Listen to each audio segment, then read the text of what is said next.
warahmatullahi wabarakatuh.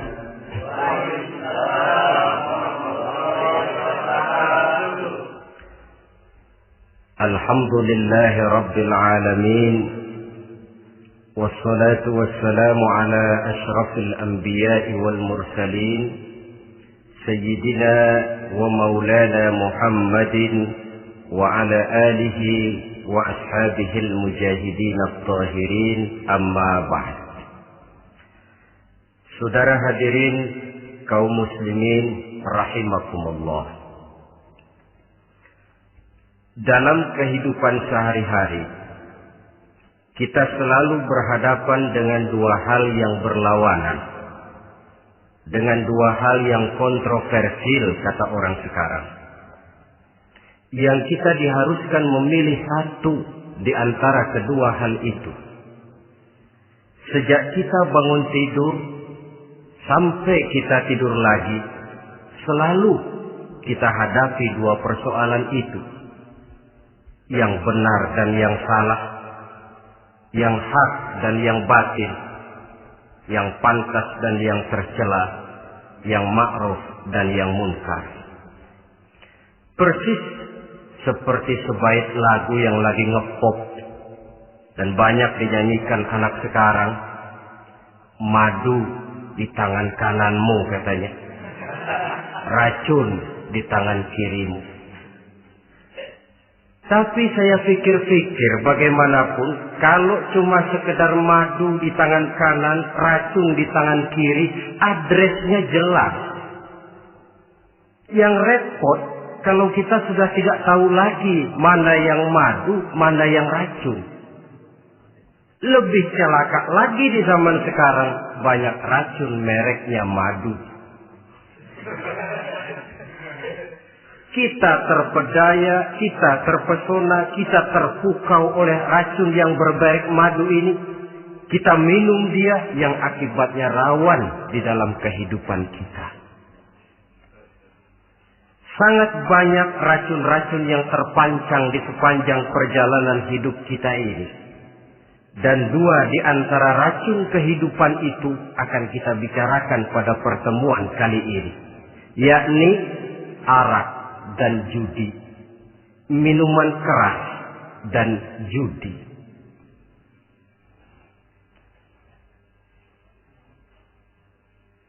Sebagai yang kita maklum bahwa Islam bertujuan memelihara kemuliaan manusia yang diciptakan fi ahsani taqwim, dalam bentuk yang paling sempurna.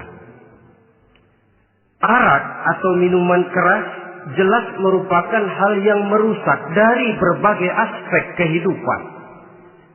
Entah kesehatan tubuh, entah pertumbuhan akal, ketentraman rumah tangga, ketentraman masyarakat, bangsa dan negara.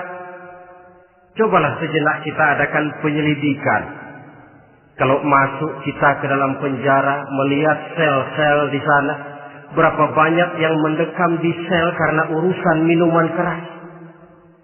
Masuk kita ke rumah sakit, berapa banyak yang dirawat akibat minuman keras, akibat stres yang dialaminya.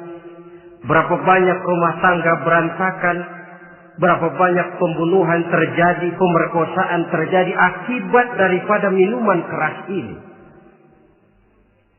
Yang paling ironi kalau dia sudah menyerang anak-anak muda kita. Padahal kita tahu remaja, pemuda adalah bentuk miniatur daripada kehidupan suatu bangsa. Akan bagaimana warna Indonesia 20, 30, 40 tahun yang akan datang, remaja dan pemuda kita jawabannya. Bahkan dari segi agama pun, akan bagaimana warna Islam di Indonesia 20, 30 tahun yang akan datang, remaja itu pula jawabannya. Karena itu, tidak terlalu berlebihan kalau saya berkata bahwa untuk menghancurkan Islam di Indonesia ini, tidak perlu menghancurkan pondok pesantren, tidak perlu menutup masjid, melarang pengajian, menyegel musola, tidak perlu. untuk menghancurkan Islam di Indonesia cukup dengan meracuni remaja, pemuda-pemudi Islam di Indonesia. Kalau mereka sudah diracuni, dijauhkan dari agamanya, masalahnya tinggal menunggu pergantian generasi. Maka yang jadi pilot proyek jelas remaja, pemuda, termasuk dengan menanamkan pengaruh minuman keras. Ditanamkan ke tengah remaja kita ini untuk jauh dari tuntunan agama. Hei pemuda-pemuda Islam, kalau kau mau jadi pemuda modern, jangan dekat-dekat ke masjid. Masjid khusus 60 tahun ke atas. Sepertinya di depan masjid itu ada papan pengumuman masjid khusus 60 tahun ke atas. Baca Quran kolot. Seiring dengan itu lalu modernisasi diartikan dengan westernisasi. Kau tidak akan bisa jadi pemuda modern sebelum semua yang datang dari barat kau telan mentah-mentah. Kau harus bisa bergaul seperti orang barat, berumah tangga macam orang barat, makan minum seperti orang barat. Kalau nyanyi lagu barat yang orang lain gak ngerti, kamu juga gak tahu.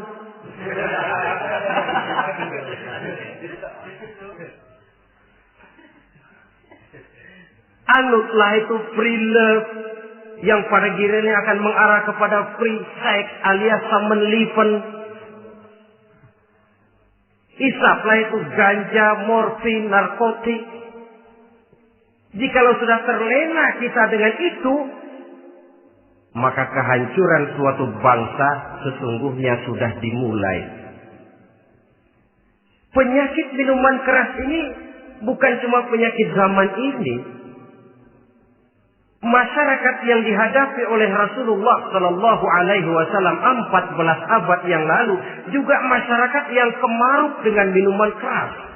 Arab jahiliyah kalau sudah minum arak mabuk, tidak cuma minum, dia mandi pakai arak. Sistem pendidikan yang disampaikan Islam bijaksana. Mula-mula diberikan gambaran bahwa arak itu walaupun ada manfaatnya tapi ada bahayanya, dan bahayanya jauh lebih besar daripada manfaatnya. Tahap kedua diberikan pesan jangan mendekati sholat dalam keadaan mabuk. Padahal sholat 1 hari 1 malam 5 kali artinya makin jauh saja dia dari arak itu. Pada saat kondisi iman sudah memungkinkan, barulah turun vonis bahwa arak itu najis, perbuatan setan, jauhi. Yang ironi yang saya katakan tadi, racun mereknya madu. Kadang-kadang kita dibuai dengan iklan yang tidak mendidik. Saya pernah lihat ada iklan misalnya, Anda ingin modern, majulah bersama minuman ini. Atau minuman ini lambang pergaulan dunia yang maju. Modern diukur dari minuman. Yang jadi korban akhirnya remaja dan pemuda-pemudi kita. Saya teringat satu analisa dari Rasulullah Sallallahu Alaihi Wasallam. Beliau bersabda, Inna min asratis sa'ah. Sesungguhnya di antara tanda-tanda kiamat. Apa kiamat itu? Dalam arti yang umum, kiamat itu saat di mana alam ini hancur, bumi gempa, air laut tumpah ke darat, gunung meletus, planet-planet bertabrakan, lalu semua yang bernama hidup mati. Itu kiamat beneran. Saya nggak mau cerita kiamat beneran, sebab saya sendiri nggak kepengen ngalamin. Yang sering kita ngalami ini kiamat kecil-kecilan, kiamat mini. Apa kiamat mini itu? Hancurnya sendi-sendi kehidupan sosial. Maksiat merajalela, munkarat menjadi-jadi. Yang ma'ruf dianggap munkar, yang munkar malah menjadi ma'ruf. Yang salah disanjung-sanjung, yang benar dicaci maki. Tuntunan dianggap tontonan, tontonan malah jadi tuntunan. Kan kiamat kalau sudah begitu. Pencungkiran nilai.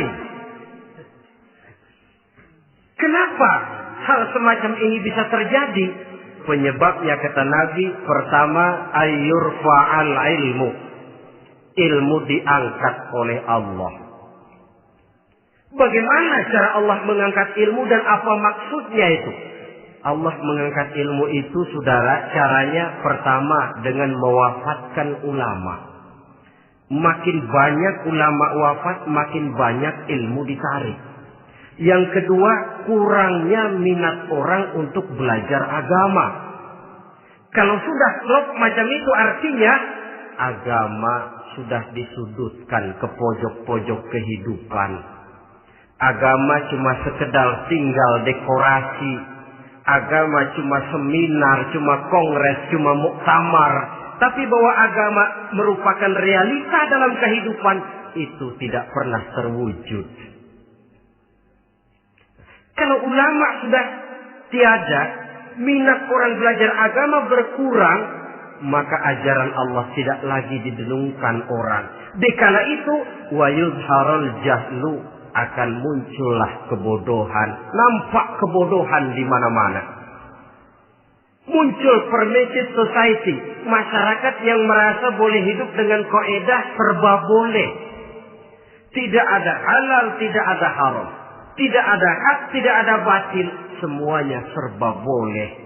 Kalau sudah begitu kondisi masyarakat, terjadilah apa yang dianalisa oleh Nabi.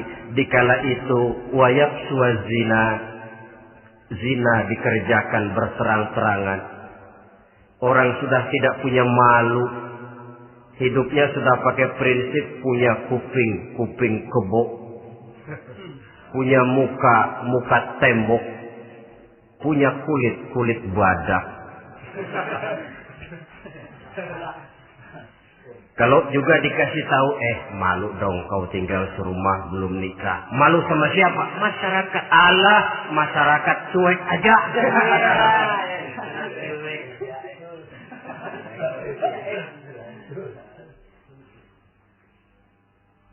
Bukankah realita kalau kita ikuti surat-surat kabar, berapa banyak sudah gadis-gadis bergelimpangan jadi korban? Berapa banyak bayi-bayi yang lahir ke alam ini tanpa harus tahu kemana dia mesti manggil bapak. Yang akhirnya mengalami keterakisan, dimasukkan ke dalam kantong plastik, dibuang ke tempat sampah. Kalau itu sudah terwujud, muncul efek negatif yang kedua. Wa yushrabal khamr. Arak, minuman keras jadi kebanggaan. Anak muda belum nyohor kalau belum bisa mabuk. Yang gak mabuk dianggap kolot. Kampungan loh. Bikin malu baru kena segelas aja udah miring. Cengeng. Temen kita hebat sampai nyungsep di got. Yang nyungsep hebat. Ya, kalau cuma yang hancur kehidupan pribadi.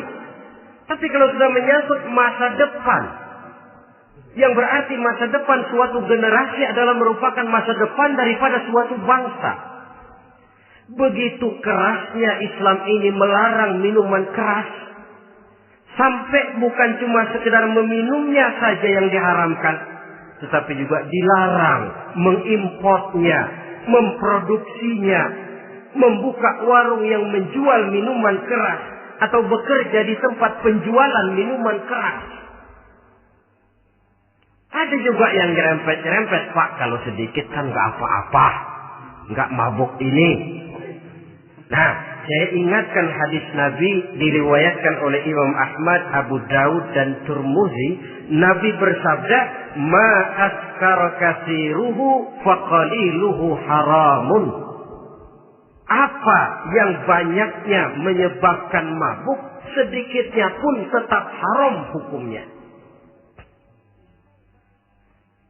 Memang barangkali mungkin ada manfaatnya, tetapi bahayanya jelas lebih besar ketimbang manfaat yang bisa timbul daripada jenis minuman keras itu sendiri.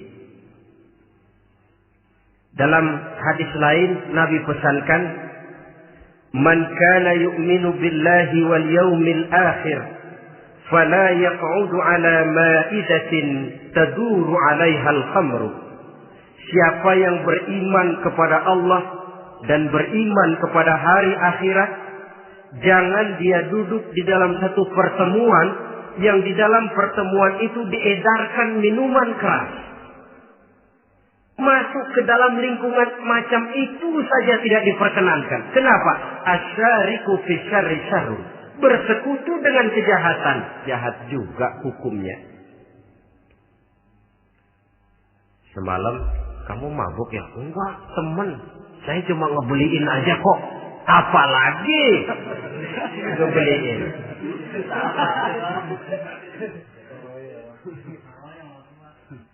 Sebab apa? Dalam keadaan mabuk, orang tidak lagi bisa berpikir secara logik. Daya kontrol hilang, artinya perbuatan sudah tidak terkontrol lagi.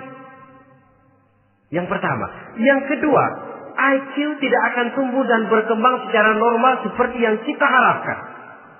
Yang ketiga, harga diri akan runtuh hancur di tengah masyarakat. Bayangkan kalau tengah malam kita digotong orang diantar ke rumah kita. Dengan kondisi macam itu masih punya muka kita untuk tegak di tengah masyarakat. Masih punya harapan kita untuk tumbuh menjadi pemimpin sementara orang terkenang. Ini kan yang kemarin malam gua gotong, dia lagi mabuk. Harga diri, kepribadian. Jangan lupa saudara, kita hidup di tengah masyarakat. Masyarakat itu punya hukum yang tidak tertulis, tapi lebih kuat dan lebih kejam daripada hukum tertulis. Orang bilang, sekali arang tercoreng di dahi, seumur hidup orang akan tetap ingat. Makanya Rasulullah dalam hadis memberikan tamsil untuk adik-adik remaja muslim ini, masalul mu'min kamasalin nahli. Perumpamaan orang yang beriman itu persis seperti tawon. Mentalitas orang mukmin persis tawon. Apa mentalitas tawon? Kalau kita ngaji bab tawon, kita renungi apa keistimewaan tawon. Saya lihat-lihat, ternyata tawon itu punya 4 keistimewaan. Pertama, tawon itu yang dihisap selalu saripati bunga. Bagus makanannya. Belum pernah tawon keliru makan. Saya belum pernah dengar kok ada tawon makan tahu.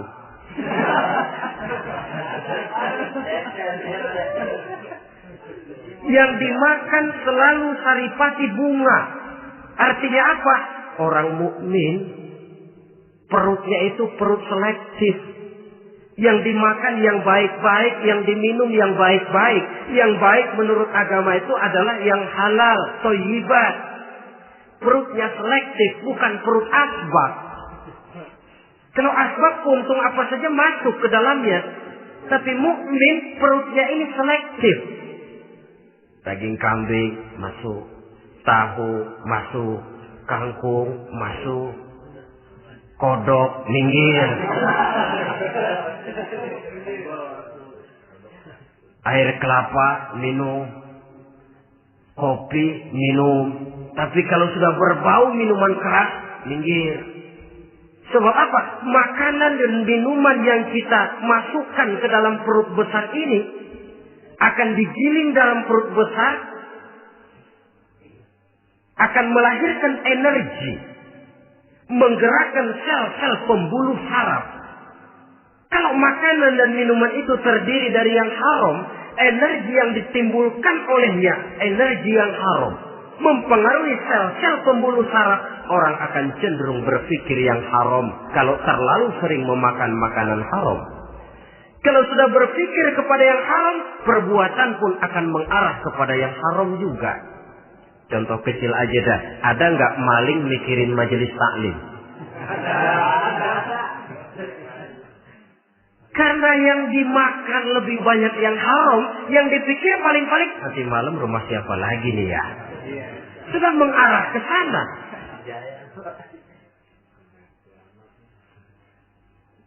Saripati bunga yang dimakan tawon itu. Lalu tawon yang kedua saya lihat yang dikeluarkan selalu madu. Artinya apa? Orang mukmin itu kalau dia berkata, perkataannya mengenakan orang. Kalau dia berbuat, perbuatannya membawa manfaat bagi orang. Kalau kakinya melangkah tentu ke tempat yang ada gunanya. Yang dikeluarkan madu, bukan racun. Indah tawon itu. Yang ketiga, tawon saya lihat, kemanapun dia hinggap, tidak ada dahan patah. Artinya apa? Orang mukmin dimanapun dia tinggal, kemanapun dia pergi, pantang jadi biang kerok buat lingkungannya. Pantang menimbulkan kerusuhan dan keonaran. Tidak ada cabang patah dimanapun tawon hinggap.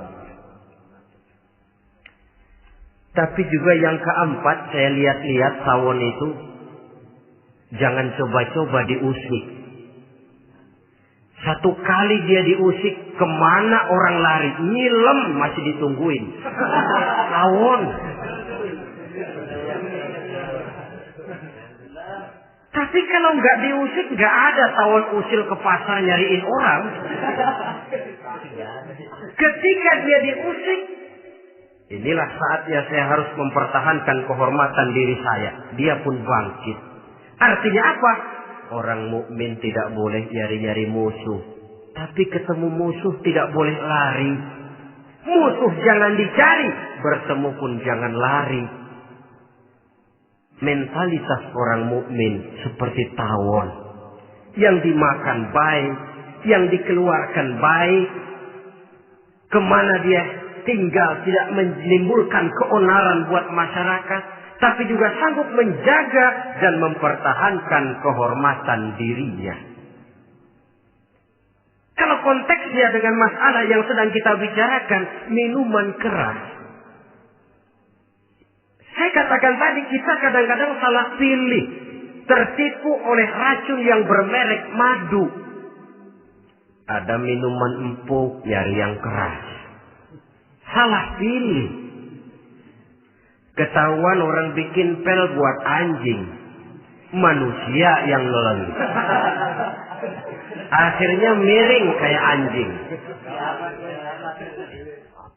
Saudara, mari kita renungi An-Nisa ayat 140. Allah Subhanahu wa ta'ala mengingatkan, "Qad nazzala 'alaikum fil kitab an idza sami'tum ayati Allahi yukfar biha wa yustahza'u biha fala taq'udu ma'ahum hatta yaqudu fi haditsin ghairi innakum idzam mithluhum." Sungguh kata Allah, telah diturunkan kitab Al-Quran ini kepada kamu, yang apabila kamu dengar ayat-ayat Allah itu diingkari orang, diejek-ejek orang, fala taqudu ma'ahum, jangan kamu duduk bersama orang-orang semacam itu. Bagaimana mengejek ayat-ayat Allah misalnya? Tahu kalau minuman keras itu diharamkan, tapi masih minum juga, itu kan mengejek ayat namanya. Duduk di majelis semacam itu dilarang oleh Quran. Kenapa? Innakum idzam mithluhum. Kalau kamu juga duduk di majelis semacam itu, kau dan mereka sama saja, kata Quran. Sama saja. Tahu kalau minuman yang memabukkan itu diharamkan agama, tapi minumnya juga mengejek ayat Allah. Duduk di tengah kelompok mereka berarti ikut mengejek ayat Allah. Dekat saja pun jangan, entahlah lagi sampai meminumnya. Maaf, bukankah Allah menurunkan Al-Quran kepada manusia, kata Imam Al-Ghazali, persis, maaflah, seperti gubernur bikin surat kepada Pak Lurah. Dalam suratnya Pak Gubernur bilang, Pak Lurah, tolong carikan tanah di daerah Kebayoran untuk sekolah 6.000 meter. Pak Lurah dapat surat dari Pak Gubernur, bangga bukan main. Itu surat sore, pagi, siang, malam dibaca. Ditaruh di tempat yang tinggi. Diberikan minyak wangi, mau diambil, dicium dulu. Dibawa dengan penuh hormat dan hati-hati. Tapi tanah yang dipesan Pak Gubernur tidak dicari-cariin. Penghargaan macam apa ini? Nanti Gubernur cek, Pak Lurah, siapa? Sudah terima surat saya? Sudah Pak, sudah. Bagus. Lalu bagaimana? Aduh Pak, surat Bapak sore pagi, siang malam saya baca. Bagus. Apalagi Lurah? Surat Bapak saya taruh di tempat yang tinggi Pak. Saya pakai minyak wangi. Mau saya ambil, saya cium dulu. Saya bawa dengan penuh hormat dan hati-hati. Bagus Lurah. Kau memang hormat sama atasan. Cuman Lurah, tanahnya udah dicariin belum? Nah yang itu belum tuh Pak. Belum. Kata Gubernur, bagus Lurah. Besok berhenti lo ya.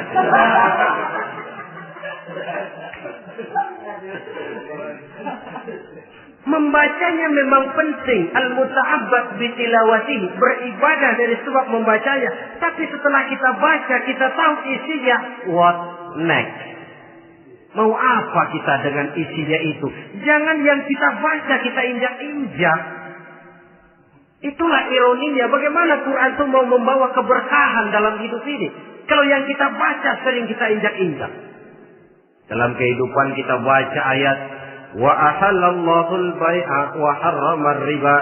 Allah halalkan jual beli, Allah haramkan riba, tapi renten ditelan terus.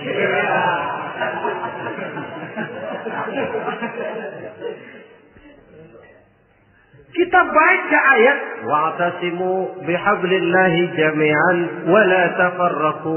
Berpegang teguhlah kamu kepada tali Allah, jangan bercerai-berai. Tapi sesama muslim pelotot-pelototan jalan terus. Janganlah yang sesama muslim kadang-kadang yang mengklaim dirinya sebagai pemimpin Islam kelihatannya juga sikut-sikutan jalan terus.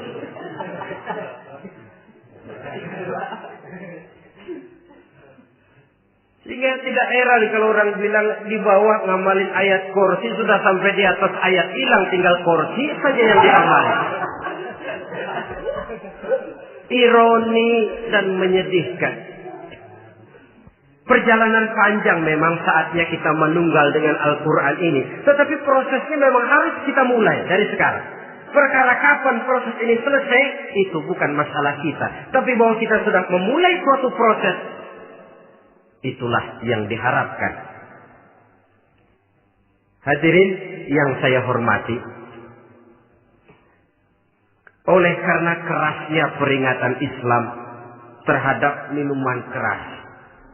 Pernah satu hari seorang lapor kepada Khalifah Umar bin Abdul Aziz bahwa ada sekelompok orang berkumpul meminum minuman keras. Kata Khalifah Umar bin Abdul Aziz, jerak mereka, hukum, cepat. Ya Khalifah, kenapa? Di tengah mereka ada juga orang yang Ramadan biasa puasa.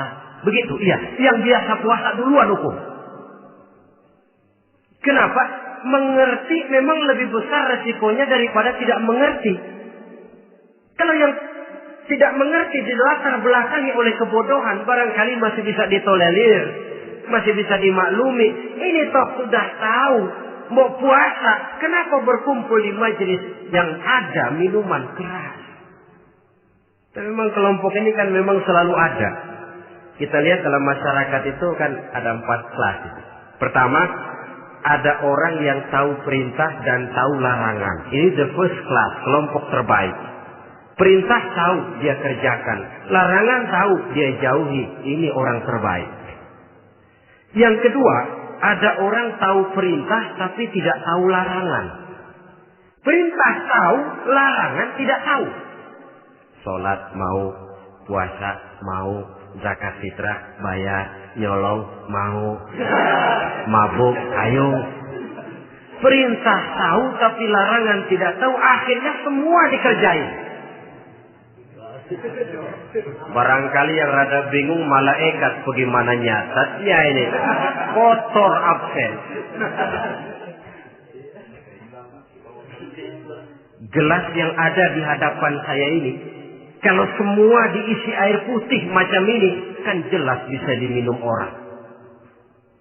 Kalau semua diisi bensin, jelas bisa diminum motor. Tapi kalau separuh diisi air putih, separuh diisi bensin, kacau. Kalau gelas yang ada di hadapan saya ini sepenuhnya diisi air putih, jelas bisa diminum orang. Kalau sepenuhnya diisi bensin, juga jelas bisa diminum motor. Yang repot kalau separuh diisi air putih, separuh diisi bensin. Kacau statusnya. Orang minum mabok, motor minum pun mogok. Dijual juga tidak laku barang campuran. Inilah makna pernyataan Allah, wala talbisul haqqa bil batil. Jangan kamu campur adukan antara yang hak dan yang batil. Perintah dikerjakan, larangan pun dikerjakan juga. Kelompok ketiga, ada pula manusia yang tahu larangan tapi tidak tahu perintah. Larangan tahu tapi perintah tidak tahu. Jahat sama tetangga tidak, mencuri tidak, mabuk tidak, zina tidak, sholat tidak, puasa tidak, polos. Semua serba tidak. Dan yang terakhir, kelompok keempat, perintah tidak tahu, larangan pun tidak tahu. Ini masuk kelompok makhluk gratis. Misalnya kambing, ayam, kerbau, itu kan makhluk-makhluk yang memang perintah tidak tahu, pun larangan juga tidak tahu. Nah, dalam hubungannya dengan ini, saya mengajak, marilah kita berusaha sekuat mungkin menjauhkan diri dari minuman keras yang jelas bahayanya dengan hidup tidak jauh dari bimbingan agama. Hadirin kaum muslimin rahimakumullah. Kawan seiring dan sejalan dari minuman keras, judi namanya. Saudara kembar barangkali. Yang satu sering menimbulkan yang lain, tetapi bukan tak jarang keduanya berjalan berdampingan. Posisi judi dan arak ini dalam Quran sama bahayanya. Apa sebab? Mentalitas judi adalah mentalitas sirkel, lingkaran setan. Artinya, yang menang biasanya ketagihan, yang kalah biasanya penasaran. Ini yang menyebabkan orang tidak mau berhenti. Kalau dia menang, dia ingin mencoba untuk menang dalam jumlah yang jauh lebih besar lagi. Kalau dia kalah, dia penasaran, kenapa hari ini kalah? Barangkali sial, besok malam saya tebus. Mental semacam ini memang sulit untuk berhenti. Kenapa judi diharamkan dalam Islam? Pertama, seorang muslim di dalam berusaha mencari harta, dia harus mengikuti sunnatullah. Kata kita orang muslim, hukum alam kata orang sekarang, natural of law bahasa kerennya. Berusaha menurut hukum kausal, memasuki rumah dari pintunya, menunggu suatu akibat dari sebab yang kita lakukan. Bahwa kalau begini, mesti begitu. Karena kita memang terikat oleh permainan yang disebut hukum alam ini. Hidup bukan undian, jangan mengharap untung besar tanpa mau peras keringat. Satu pagi Khalifah Umar bin Khattab radhiyallahu an masuk ke masjid. Beliau lihat ada orang sedang berdoa khusyuk betul. Ditunggunya 2 menit, 3 menit, sampai 10 menit lebih belum juga selesai. Agak lama orang itu berdoa. Selesai berdoa, dihampiri orang itu oleh Sayyidina Umar. Beliau tanya, saudara, lagi apa tadi itu? Berdoa ya Khalifah. Minta kepada Allah? Tentu minta kepada Allah. Minta apa? Minta rezeki. Sudah lama? Dari tadi habis sembahyang subuh. Dapat? Belum. Ya memang kata Sayyidina Umar, inna sama la tumtiru zahaban wala fiddatan. Langit itu tidak mungkin akan menghujankan emas, tidak mungkin pula menghujankan perak. Jadi orang dilarang duduk bermalas-malas menunggu keajaiban yang datang dari langit. Karena memang hidup ini bukan undian. Jadi jangan mengharap untung besar tanpa mau peras keringat. Di dalam berusaha kita terikat oleh sunnatullah. Kalau begini sebab penyebabnya, akan begini akibat yang ditimbulkannya. Yang kedua, Islam menjadikan harta manusia itu sebagai benda berharga yang dilindungi. Mengambilnya dengan judi termasuk memakan harta orang lain dengan cara yang batil. Yang ketiga, judi itu sendiri dapat menimbulkan permusuhan dan pertentangan antara para pemain itu sendiri. Meskipun kelihatannya kompak duduk dalam satu meja yang saling berhadap-hadapan, yang kalah kelihatannya pasrah, tetapi kan itu cuma kulit permukaan. Batinnya bagaimanapun juga yang kalah itu tetap mendendam. Sedangkan yang kalah di samping mendendam juga mengomel, mencaci mungkin. Ya lawan bermainnya, ya mungkin juga dirinya sendiri. Dan yang keempat, judi itu merusak aktivitas hidup. Membuat orang membuang waktu dengan tidak terasa, dan yang pada gilirannya melupakan orang kepada tanggung jawab. Wah, kalau sudah memegang kartu, konon kabarnya, saya sendiri alhamdulillah belum pernah, lupalah orang anak, lupalah orang kepada istri, lupalah orang kepada tanggung jawab. Waktu pun berlalu tanpa terasa. Apalagi kalau sudah diiming-iming oleh gambaran akan memperoleh keuntungan yang besar. Termasuk di dalam judi itu undian, apapun namanya. Yang usaha ini seharusnya tidak dipermudah, walaupun dengan embel-embel dana kemanusiaan, sumbangan sosial. Dan saya tidak begitu yakin, saudara, bahwa bangsa Indonesia ini sudah begitu menipis rasa kemanusiaannya, sehingga untuk berlaku sosial mesti diimbangi dengan hadiah sekian juta rupiah. Saya tidak percaya bahwa umat Islam di Indonesia sudah begitu tipis rasa kasih sayangnya kepada sesama, sehingga sulit mengeluarkan bantuan kalau tidak diimbangi dengan hadiah yang sekian puluh juta rupiah. Yang saya khawatir apa? Pada gilirannya di negeri ini akan makin banyak penghayal-penghayal kelas berat, tukang-tukang ngelamun kelas tinggi, yang hidup cuma ngumpulin jikalau andai kata umpama misalnya orang sudah kemana-mana kita masih menghitung jikalau.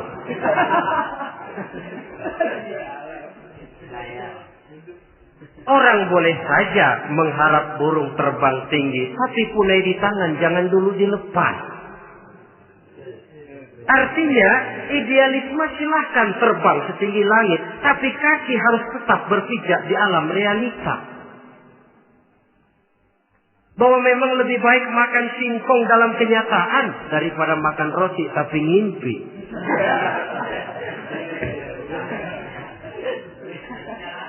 Kadang anaknya menangis, Pak minta jajan, ada uang 200 rupiah. Sudahlah sabar, kau jangan jajan, nanti bapak beliin kalau tembus 100 juta nih. Akhirnya yang 100 juta tidak, anak pun kelaparan. Bukankah akan jadi masalah bagi semuanya? Belum lagi rasa sayang kepada harta yang sudah dia miliki. Entah itu tanah, rumah, kendaraan. Kalau sudah kadung kalah di meja judi, hilang rasa sayang kepada benda itu.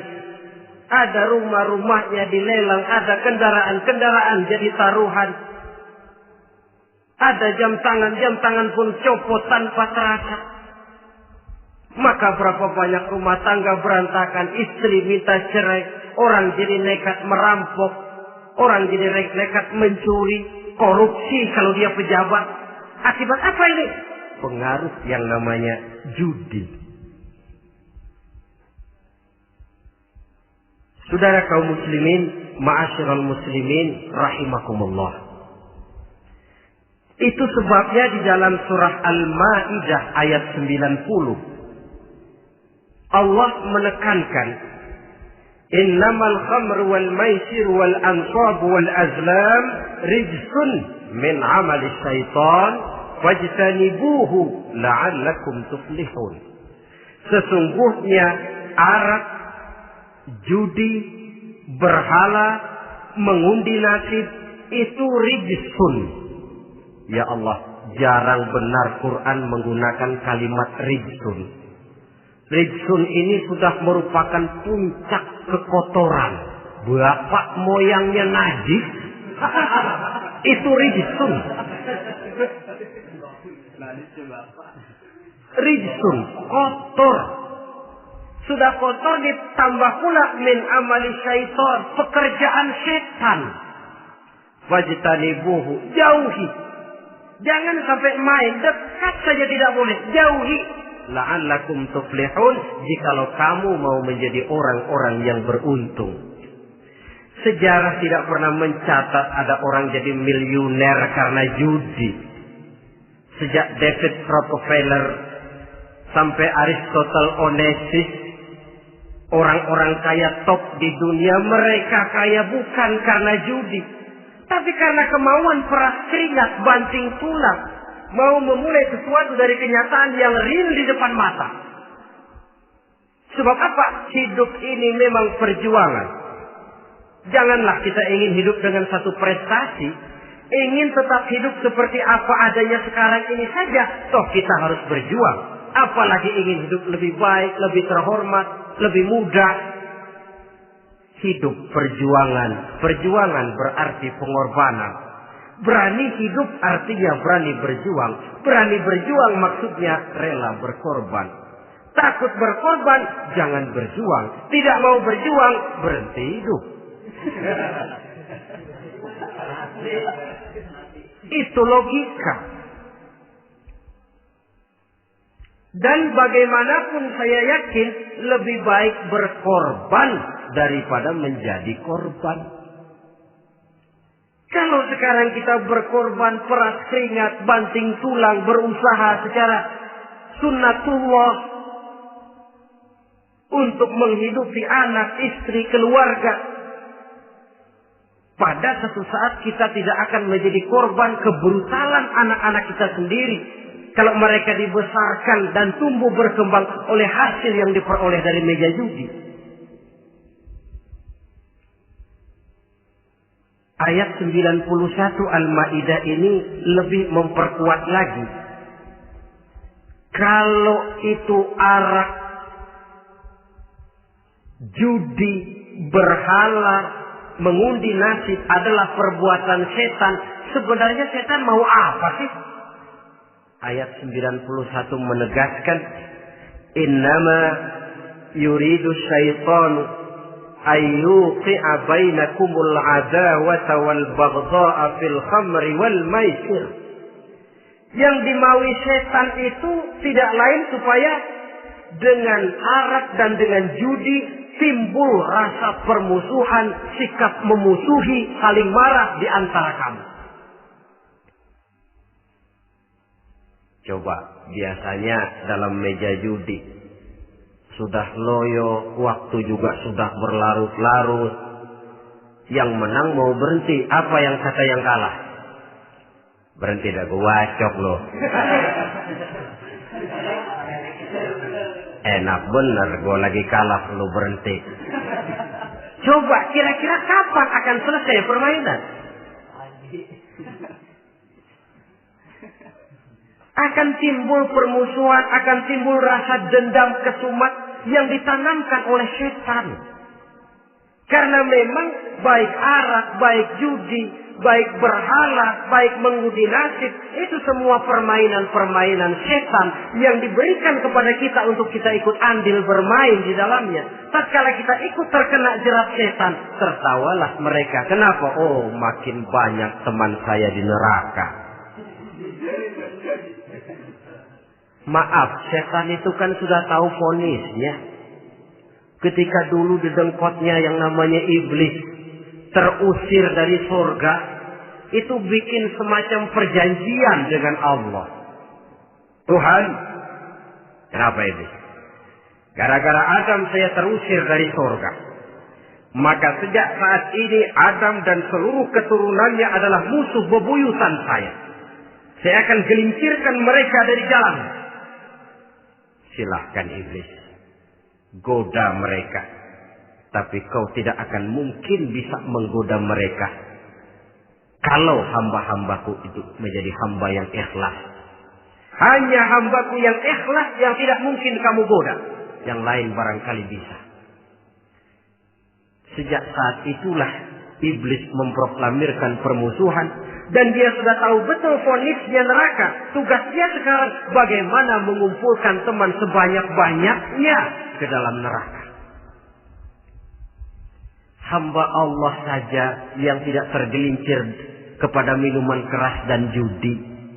Hamba Allah yang ikhlas itu bagaimana? Yang ikhlas menjadi hamba Allah. Dalam arti kata dan perbuatannya memang mencerminkan bahwa dia hamba Allah. Maaf. Di zaman sekarang ini kan banyak orang cuma berkata, saya hamba Allah, mulutnya. Tapi perbuatannya membuktikan dia hamba setan, hamba dunia, hamba harta, budak jabatan, budak nafsu. Tidak sesuai antara ucapan dan perbuatan.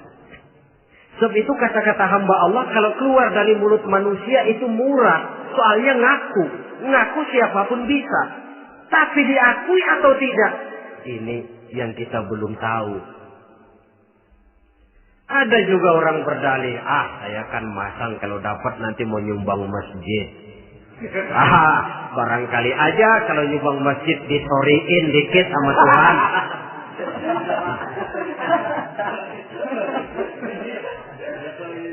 Apa bisa begitu? Saudara, kita tidak mungkin mencuci kain dengan air najis. Innallaha thayyibun, kata Nabi, la yaqbalu illa thayyiba. Allah itu baik dan hanya menerima yang baik. Bahwa dalam Islam tujuan yang baik harus dicapai dengan prosedur yang baik. Bahwa niat menyumbang masjid bagus, tapi hasil daripada judi atau undian tidak akan menyampaikan kita kepada tujuan itu. Tidak boleh mencuri kain walaupun niatnya untuk sholat. Kalau nyolong kain niatnya buat sembahyang, dimaafin kali. Walaupun sholatnya sah, mencuri kainnya tetap saja dosa. Islam tidak menghalalkan segala cara untuk mencapai suatu tujuan. Bahwa tujuan yang baik harus dicapai dengan cara yang baik juga. Dan penyakit judi ini juga bukan penyakit baru. Sejak dulu. Masa jahiliyah judi mereka. Saya kira kalau Las Vegas, kota judi Amerika saja barangkali masih kalah dengan cara judi jahiliyah dulu. Mereka kalau sudah judi itu uang. Habis uang, ada punya tanah pasar, taruhan. Habis tanah, ada rumahnya di pasar. Apalagi yang ada? Ternak unta dipertaruhkan. Harta habis, rumah ludes, kebun binasa. Ada istri juga dipasangin. Judi.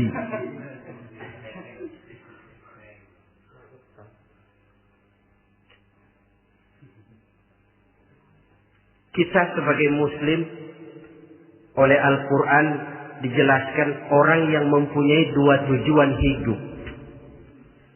Pertama tujuan jangka pendek. Yang kedua tujuan jangka panjang. Tujuan jangka pendek dunia dan seluruh isinya. Tujuan jangka panjang adalah akhirat dan ridho Allah. Ini yang terpantul dalam doa setiap kita. Rabbana atina fid dunya hasanah wa fil akhirati hasanah. Tercapai tujuan jangka pendek fid dunya hasanah, dan tujuan jangka panjang wa fil akhirati hasanah. Untuk mencapai tujuan jangka pendek, merangkul dunia dan seluruh isinya, apa yang jadi modal utama? Pertama, pendidikan. Makin tinggi jenjang karier pendidikan yang kita tempuh, rasa-rasanya makin mudah menjangkau dunia dan isinya. Yang kedua, pengalaman. Tenaga expert masih tetap diperlukan. Makin banyak pengalaman, makin mudah menjangkau dunia. Yang ketiga, dan ini ada tapi tidak bisa dijadikan pegangan, faktor nasib. Faktor kebetulan. Ada, tapi tidak bisa dijadikan pegangan mutlak. Pendidikan, pengalaman, ingin menjangkau fid dunya hasanah. Ini modal utama. Lalu untuk mencapai fil akhirati hasanah, prestasi ibadah. Bagaimanapun tinggi pangkat dan jabatan kita, bagaimanapun banyak gelar kita sandang, tanpa prestasi ibadah, nol besar kita dalam pandangan Allah. Itu sebabnya kita sholat. Jadi tidak beralasan kalau orang ditanya, kenapa sih kamu nggak sholat? Ah, tetangga saya sholat melarat terus. Memang sholat itu bukan untuk mencari uang kok. Kalau ada orang yang rajin sholat, rezekinya kelihatan lancar, itu cuma sekedar persekot. Uang muka, cashnya tetap di akhirat nanti. Efeknya apa?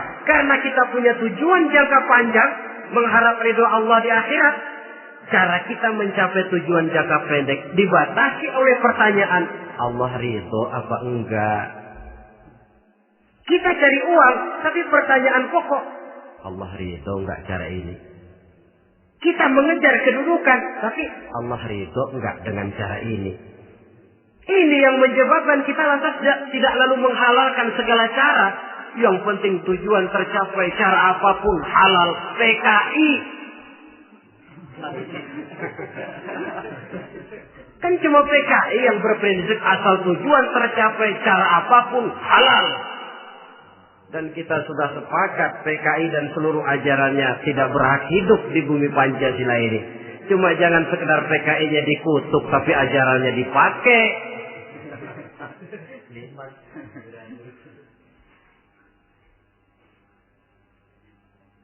Nah, untuk mencapai dua tujuan ini, Islam mengajarkan sistem keseimbangan. Sehingga Nabi sabdakan, "I'mal lidunyaka ka'annaka ta'ishu abada, wa'mal li akhiratika ka'annaka tamutu ghada." Bekerjalah buat duniamu seolah-olah kau akan hidup untuk selamanya, tetapi bekerjalah untuk akhiratmu seolah-olah kau akan mati besok. Jadi kalau kita sudah sholat menghadap Allah, usolli fardhu maghrib, Allahu Akbar, ingat seolah-olah kita akan mati besok supaya timbul khusyuknya.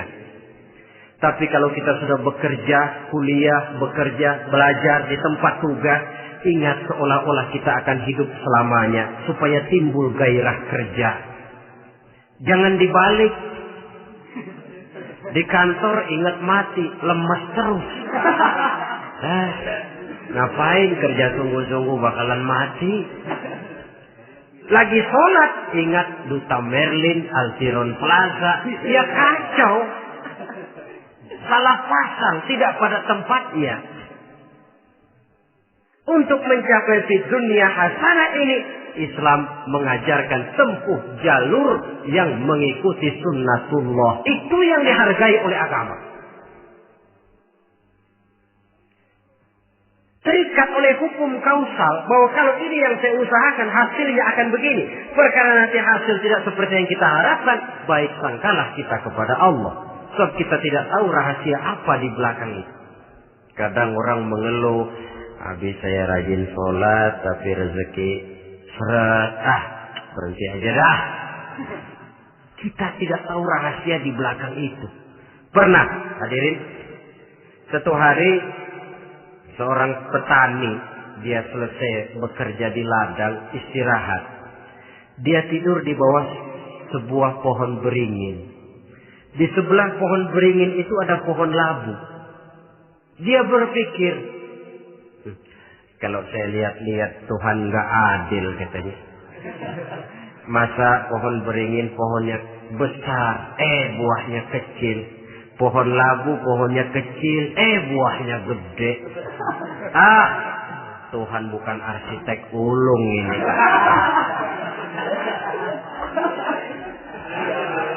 Mestinya supaya enak dilihat, beringin yang pohonnya besar buahnya sebesar buah labu.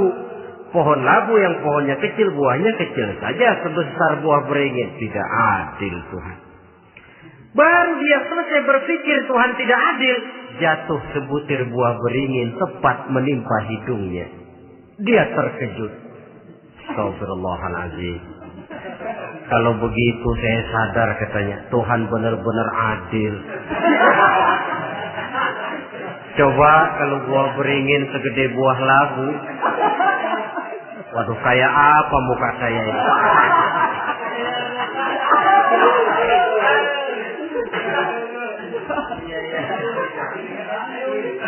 Baru terbuka pandangan matanya setelah berhadapan dengan kenyataan.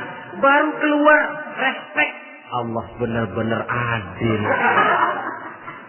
Padahal semenit yang lalu dia masih berkata, Tuhan bukan arsitek ulu.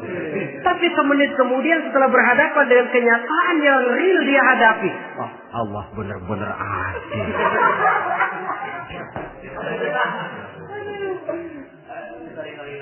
Itulah kehidupan ini.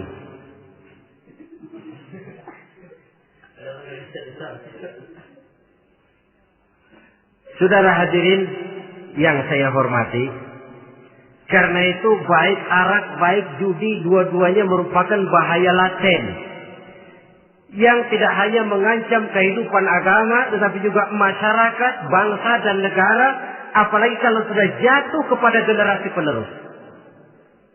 Dan yang bagaimanapun juga saya berpikir sebenarnya remaja, pemuda, pemudi kita cuma korban dari suatu sistem. Sebab ini merupakan tanggung jawab bersama. Ulama mubalik macam saya paling wewenangnya cuma ngomong. Yang punya SK untuk memberhentikan pabrik minuman keras itu kan Menteri Perindustrian. Tangan-tangan eksekutif. Sehingga kalau Nabi katakan, Man ra'a minkum munkaran falyughayyir biyadihi wa illam yastati' fa bilisanihi wa illam yastati' fa biqalbihi. Apabila salah seorang kamu melihat suatu kemunkaran, termasuk minuman keras dan judi di dalamnya, rubah itu. Dengan cara apa? Kalau kau mampu dengan tangan.